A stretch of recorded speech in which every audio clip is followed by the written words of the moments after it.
సత్యమన్న మాట పర్యాయపదంగా భగవంతుడికే అన్వయం అవుతుంది. ఆ సత్యం ఒక్కటే మిగిలిపోయింది. సత్యమేవీశ్వరో లోకే సత్యం పద్మాశ్రితా సదా సత్యమూలాని సర్వాణి సత్యాన్నాస్తి పరమం పదం అంటాడు రాముడు అయోధ్యకాండలో. అటువంటి సత్యమన్న ఒక్క పాదం మీదే ధర్మదేవత నడుస్తోంది. ఆ ఆవు భూమి చూసి బాధపడింది. ఎందుకని అంటే ధర్మం ఎంత గొప్పగా ఉంటే భూమి అంత సంతోషంగా ఉంటుంది. భూమికి భౌతికమైన బరువు ఉండదు. ఎన్ని ప్రాణులు పుట్టనివ్వండి, ఎంత ఐశ్వర్యము పెరగనివ్వండి, భూమికి బరువు ఉండదు. భూమికి బరువు ఎప్పుడు అంటే పాపము పెరిగిపోతే భూమికి బరువు. పాపం అంటే ఈశ్వరుడు వద్దన్న పని చేయడం అయినప్పుడు మరి భూమికి భారం ఎక్కువైపోయింది. అది ఎవరికి చెప్పాలి? శ్రీ మహావిష్ణువుకి చెప్పాలి. స్థితికర్త, ధర్మ సంస్థాపకుడు, ధర్మాన్ని నిలబెట్టవలసినటువంటి కర్తవ్యము ఆయన భుజస్కందముల మీద ఉంది. గోరూపంలో పిలిస్తే తొందరగా పలుకుతాడని ఆమె గోరూపాన్ని పొందింది. ధర్మదేవత వృషభ రూపాన్ని పొందాడు. గోవు ధర్మదేవతతో మాట్లాడుతూ ధర్మం పాడైపోతే ఎవరో ఒక్కళ్ళకే ఇబ్బంది అని అనుకోకూడదు. ధర్మం పాడైపోతే ధర్మం గురించి చెప్పేవాడు ఎవరికో ఇబ్బంది, ధర్మం పాడైపోతే సమాజంలో ఎవరో కొంతమందికి ఇబ్బంది కాదు. ధర్మం పోతే ఎంతమందికి ఇబ్బందో భూమి చెప్పింది. అందుకే అది భాగవతం యొక్క గొప్పతనం. ప్రారంభంలోనే ధర్మదేవతతో మాట్లాడుతూ నువ్వు ఇలా ఒంటిపాదం మీద ఉంటే ఎంతమందికి ఇబ్బంది వస్తుందో తెలుసా? దేవతలకు, ఋషులకు, పితృదేవతలకు, నాకు, నీకు, ధీయుతులకు, గోవులకు బాధ ఎనచు కుందెదననగా అంది భూమాత. నేను ఏడుస్తున్నది నా గురించి కాదు.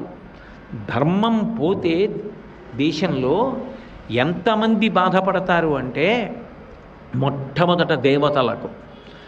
ఇంట్లో దేవతలకి పూజ ఉండదు, దేవతలకి నైవేద్యం ఉండదు. నైవేద్యం ఎందుకు పెట్టాలండి? నదిలో స్నానం ఎందుకు చేయాలండి? ఈ కర్మలు ఎందుకు చేయాలండి? ఇవన్నీ మానేస్తే పోదా అన్న విపరీతవాదములు వీళ్ళు ఊంచుకుంటాయి.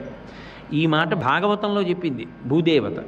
కాబట్టి దేవతలకు, అలాగే ఋషులకు, మనకి ఋషి రుణం ఉంది. ఋషులు మనమందరం చదువుకుని ధర్మమునందు అనురక్తి కల్పించుకొని అనుష్ఠానం చెయ్యాలి అని రామాయణ భారత భాగవతాది గ్రంథములను ఇచ్చారు. ఏ ప్రవచనం ప్రారంభం చేసినా వ్యాస వాల్మీక మహర్షులకు నమస్కారం చేయకుండా చెయ్యరు. ఎందుకు చెయ్యరు అంటే ఒక రోజు అంటే సూర్యుడు చంద్రుడు, పగటిపూట సూర్యకాంతి రాత్రిపూట చంద్రకాంతి రెండూ కలిస్తే ఒక రోజు. అలాగే భారతం భాగవతం ఈ రెండిటిని ఇచ్చినటువంటి మహానుభావుడు వ్యాస మహర్షి. చంద్రవంశాన్నంతటినీ చెప్పాడు. సూర్యవంశాన్ని, రామాయణాన్ని, రామకథని వాల్మీకి మహర్షి చెప్పారు. అందుకే సూర్యచంద్ర వంశములను రెండిటినీ చెప్పి వాంగ్మయాన్ని పరిపూర్ణం చేసి వ్యాసో నారాయణ స్వయం, సాక్షాత్తు నారాయణుడు వ్యాసుడై వేద విభాగం చేసి లోకోద్ధరణం కావించి వాంగ్మయాన్ని అందించాడు. కాబట్టి అటువంటి వ్యాస వాల్మీక మహర్షుల యొక్క రుణాన్ని తీర్చుకోవడం కోసం వాంగ్మయాన్ని పరిశీలనం చేస్తారు.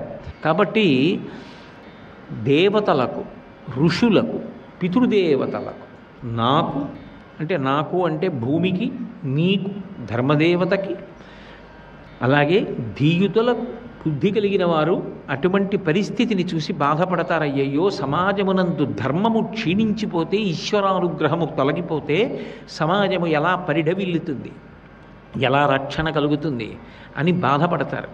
అందుకని ధీయుతులకు, నానావర్ణాశ్రమములకు, అన్ని ఆశ్రమముల వారికి ఇబ్బందే. బ్రహ్మచర్యంలో ఉన్నవాడికి, గృహస్థాశ్రమంలో ఉన్నవాడికి, వానప్రస్థుకి, సన్యాసికి అందరికీ ఇబ్బందే. ఏ ఆశ్రమంలో ఉన్న వాళ్ళకి ఏది అందాలో అది అందితే వాడి మనసు ఆరోగ్యంగా ఉంటుంది.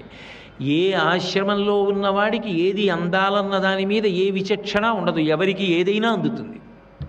అప్పుడు ఆశ్రమములు భద్రంగా ఎలా ఉంటాయి?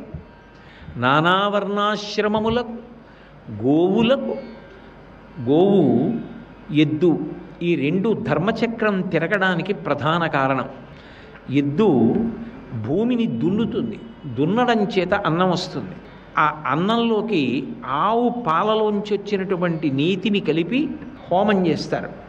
హోమం చేస్తే మఖము చేయ వజ్రి మది సంతసించును వజ్రి సంతసింప వానకురియు వానకురిసి గసవు వసుమతిపై పెరగు గసవు మీసి ధేను గణము బ్రతుకు అంటారు భాగవతంలో దశమస్కంధంలో. ఆ యజ్ఞం చేస్తే యజ్ఞము వలన దేవతలు సంతోషిస్తారు, దేవతలు సంతోషిస్తే వర్షం పడుతుంది, వర్షం పడితే శం ద్విపదే శం చతుష్పదే 2 కాళ్ళున్న ప్రాణులు 4 కాళ్ళున్న ప్రాణులు సంతోషపడతాయి. కానీ ఆ గోవులకు క్షేమం ఉండదు, ఆ గోవుల పట్ల ఆరాధనా భావం ఉండదు. కాబట్టి నానావర్ణాశ్రమములకు గోవులకు బాధ ఎనచుకుందెదననగా ఇంతమంది బాధపడతారు. ధర్మము తొలగిపోతే అది ఎవరో కొంతమందికి మాత్రమే కష్టము అని అనడానికి వీల్లేదు. సమాజంలో ఉన్న సమస్త ప్రాణులు బాధపడడానికి ధర్మం పోవడమే కారణం. సర్వం శ్రీ ఉమామహేశ్వర పరబ్రహ్మార్పణమస్తు. స్వస్తి.